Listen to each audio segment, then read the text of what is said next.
कुरान किस पर नाजिल हुई? किस पर नाजिल हुई? सल्लल्लाहु अलैहि वसल्लम, मोहम्मद मुस्तफ़ा अलैहिस्सलाम, इन पर कुरान नाजिल हुई। बात समझ में आई? तो कुरान का जन्म हुआ। कुरान का क्या हुआ? जन्म। बाइबल किस पर नाजिल हुई? ईसा अलैहिस्सलाम पर, तो उसका भी जन्म हुआ। पुराण किसी ना किसी विद्वान पर उत्पन्न हुए, तो उनका भी कभी ना कभी जन्म हुआ। जिसका जन्म होता है उसकी मृत्यु होती है, जिसका जन्म होता है उसकी, और जिसका जन्म नहीं होता उसकी मृत्यु नहीं होती। ईश्वर का कभी जन्म नहीं हुआ, कभी मृत्यु नहीं होती। ध्यान से सुनो, जिसका कभी जन्म ना हो, कभी मृत्यु ना हो, उसे कहते हैं नित्य। क्या कहते हैं उसे? नित्य। और दो शब्द और जोड़ो, सनातन और शाश्वत, नित्य के पर्यायवाची शब्द हैं। सनातन किसे कहते हैं? ध्यान से सुनो, दो शब्द सुने हैं तुमने, एक तो सुना है प्राचीनतम और एक सुना है नवीनतम। प्राचीनतम किसे कहते हैं? जो बहुत पुराना, सबसे पुराना हो, उसे क्या कहते हैं? और नवीनतम जो सबसे नया हो। सनातन किसे कहते हैं? जो प्राचीनतम से भी पुराना हो और नवीनतम से भी नया हो, उसी का नाम क्या है? सनातन है। ईश्वर कैसा है? सनातन है। कैसा है ईश्वर? सनातन है। कितने हो गए? तुम तो संख्या भी भूल जाते हो। बोलो कितने हो गए? 13 हुए कि ज्यादा हो गए? अच्छा, नित्य, शाश्वत, सनातन नहीं, ये अलग अलग गुण हैं। फिर बाद में बड़ी व्याख्या करूंगा तो अलग अलग हो जाएंगे। तो तीनों को जोड़ो, 12 के बाद 3 कितने हो गए? 15। घोटाला नहीं करने दूंगा मैं बिल्कुल भी। हाँ, योगी के राज्य से आया हूं मैं। कितने हो गए भाई? 15। अच्छा ये बताओ, इन सारे कामों को हमने उसके कर्मों को देखकर सिद्ध किया ना, इसलिए उसे कहते हैं कर्ता। क्या कहते हैं उसे? बोलो, क्या करता है? क्या करता है और कैसे करता है? तो क्या करता है तो ये हम देख चुके, सृष्टि का निर्माण करता है। कैसे करता है, कहां करता है? जब उन्होंने कहा कि सृष्टि का निर्माण किया, किसी ने कहा था ना बीच में कि सृष्टि का निर्माण किया, तो मैंने उनकी बात सही थी 100%। वो तो पूर्व पक्ष चलता है तो पूर्व पक्ष में सही को भी काट देते हैं, तो मैंने इसीलिए कह दिया, दर्शन की शैली होती है, पूर्व पक्ष में सही को भी काट दिया जाता है ताकि हम विचार कर सकें, ज्यादा नया विचार कर सकें। इसलिए सृष्टि की रचना की, ये तो सही है, पर मैंने एक प्रश्न खड़ा किया था, कौन सी लेबोरेटरी में बैठकर की, कहां की? तो कैसे करता है वो निर्माण? इसे ध्यान से सुनो, वो ठीक ऐसे निर्माण करता है जैसे मां के गर्भ में शिशु का निर्माण। मां के गर्भ में शिशु का निर्माण कैसे होता है? मां का गर्भ कितनी सी जगह होती है यूट्रस में? अरे मोटरसाइकिल भी 100 सीसी की होती है, मां के गर्भ में तो 50-60 सीसी की जगह होती है। और इस 50-60 सीसी में दुनिया की सबसे बेहतरीन मशीन को बनाया जा रहा है। एक कोशिका से दूसरी कोशिका को सिला जा रहा है, और ताज्जुब की बात यह है, पैदा होने के बाद सिलाई दिखाई नहीं देती। जैसे वहां निर्माण करता है, वैसे ही वो इस सृष्टि के कण कण के भीतर बैठकर इसी सृष्टि का निर्माण करता है। और ऐसा निर्माण करता होने से उसे कहते हैं कर्ता। क्या कहते हैं? बोलो, कर्ता। और सुनो, वही तो सबका निर्माण करने वाला है। मेरा निर्माण किसने किया? बोलो, उसी ने।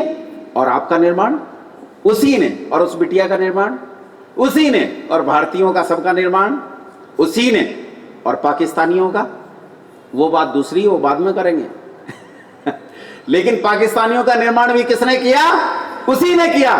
और चीनियों का, और अफ्रीकियों का, और इंग्लिशों का, और ऑस्ट्रेलियंस का, अच्छा सबका निर्माण उसी ने किया है।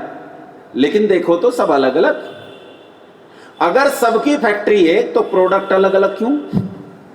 फैक्ट्री एक है तो प्रोडक्ट भी कैसे होने चाहिए, लेकिन प्रोडक्ट अलग अलग। चीन के लोग कैसे हैं, अफ्रीका के कैसे? अफ्रीका का आदमी 7 फीट लंबा शुरू होता है तो खत्म होने का नाम नहीं लेता, इतना काला कि काला रंग उसे देख के डर जाए।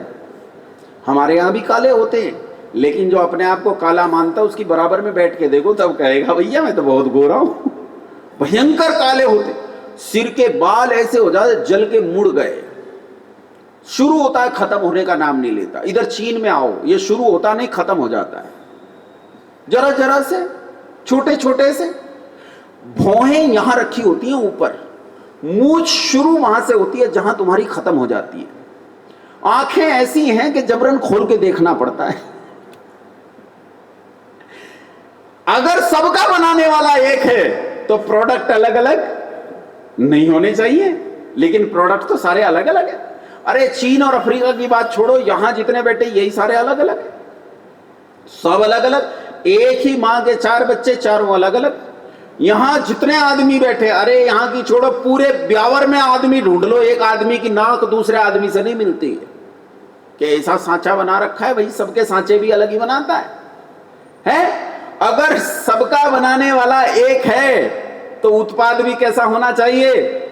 ये तो अलग अलग है। लेकिन ध्यान से देखो, अरे रंग का गोरा होना, काला होना, लंबाई होना, छोटाई होना, आंख का रंग होना, ये तो पर्यावरणीय दशाओं पर निर्भर करते हैं। जहां सूर्य की किरणें सीधी पड़ती हैं वहां के लोग काले काले रंग के होते हैं, और जहां सूर्य की किरणें तिरछी पड़ती हैं वहां के लोग गोरे रंग के, और जहां सूर्य की किरणें बहुत कम पहुंचती हैं, इंग्लैंड जैसे देशों में, लाल रंग के लोग हो जाते हैं, बंदर जैसे हैं, ऐसे हो जाते हैं। तो पर्यावरणीय दशाओं का अंतर है। लेकिन सबके भीतर की मशीनरी को देखो, एक जैसी है कि नहीं है? ये बताओ, भारत के लोग तो नाक से सूंघते हैं और अफ्रीका के नाक से ही सूंघते हैं, और इंग्लैंड के नाक से सूंघते हैं। अच्छा, भारत के लोग आंख से देखते हैं और चीन के लोग चाहे चिमटे से खोल के देखनी पड़े लेकिन देखते हैं आंख से ही। स्पर्श कहां से लेते हैं दुनिया के सारे लोग? त्वचा से। सूंघते किससे हैं? नाक से। चखते किससे हैं? जीभ से। देखते किससे हैं? आंख से। सुनते किससे हैं? कान से। यानी मशीन एक की एक है, कहीं कोई अंतर, कहीं कोई अंतर। इसका मतलब इन सब का बनाने वाला एक है। कैसा है? अभी अभी बहुत बढ़िया सिद्धि की थी अलका बहन ने, तभी मैंने निर्णय किया कि आज विषय बदल दिया, यही लेंगे। सबका बनाने वाला एक है, अलग अलग नहीं है। अलग अलग होते तो उन्होंने बताया था ना, यहूदी वाला अपना प्रोडक्ट अलग बनाता, मुसलमानों वाला अल्लाह अलग बनाता, ईसाइयों वाला गॉड अलग बनाता, अपने वाले तो बहुत बुरी हालत हो जाती, काली मैया पता नहीं कैसे कैसे बनाती और शिवजी वाले तो बहुत खतरनाक होते भैया, सांप वाप डाल के आते, कई गणों की सेना लेके आते, ये तो बहुत खतरनाक हो जाते। अच्छा, विष्णु वाले तो पानी में ही रहते, जलचर हो जाते, वो तो क्षीर सागर से बाहर ही नहीं निकलते। अगर सबके बनाने वाले अलग अलग होते तो मामला बिगड़ जाता, लेकिन सबका बनाने वाला एक। इसका मतलब हिंदुओं और मुसलमानों का भगवान अलग अलग नहीं है, ईसाइयों और यहूदियों का भगवान अलग अलग नहीं है। तो फिर अलग अलग क्यों कहा जाता है? ये सब राजनीति है। ये सब क्या है? ये सब राजनीति है। राजनीति 2 चीजों की होती है भैया, रुपये की और ताकत की। इनके लिए राजनीति की जाती है, इन्हीं के लिए राजनीति करके दुनिया में लोगों ने झगड़ा डाल रखा है। असलियत ऐसी नहीं है, असलियत सारे संसार का ईश्वर एक है। और वो कैसा है? कैसा है? सर्वज्ञ, चेतन, सत्य, सर्वशक्तिमान, निराकार, सर्वव्यापक, पवित्र, शुद्ध, अनादि, अनंत, अजन्मा, अमर, पवित्र, और क्या था? नित्य, शाश्वत, सनातन। ऐसा है। बात समझ में आई कि नहीं आई?